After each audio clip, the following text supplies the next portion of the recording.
ये जो पाकिस्तान के अंदर कत्लो गारतगरी हो रही है, ये जो लोग एक दूसरे के साथ दस्तों गिरबान हो रहे हैं, ये जो हम लाउडली बोलते हैं, ये जो हम हर बात पे एक दूसरे की गिबत करते हैं, ये जो पाकिस्तान के अंदर बाप बेटे के खिलाफ है, बेटा बाप के खिलाफ है, बेटियां माँ के साथ बदतमीजी कर रही हैं, तो उसकी वजह मैं आपको बड़ी दिलचस्प बताता हूँ। उसकी वजह सिर्फ और सिर्फ कुकिंग ऑयल है।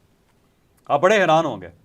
आप सब इसे कहेंगे कि दीन से दूरी है। भाई दीन से दूरी मौलवी की तो नहीं हो सकती ना, या एक मदरसा चलाने वाला जो बंदा है उसकी तो दीन से दूरी नहीं हो सकती।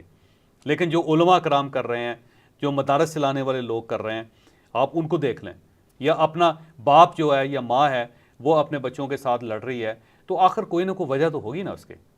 और ये वजह याद रखिएगा, ये खुराक है। यानी अगर आप सिर्फ अपनी खुराक बदल लें तो आपका लाइफस्टाइल बदल सकता है। आप क्रिमिनल से एक बहुत अच्छे इंसान बन सकते हैं, और अगर आप अपनी खुराक को बदल लें तो आप बहुत अच्छे इंसान से खौफनाक क्रिमिनल बन सकते हैं।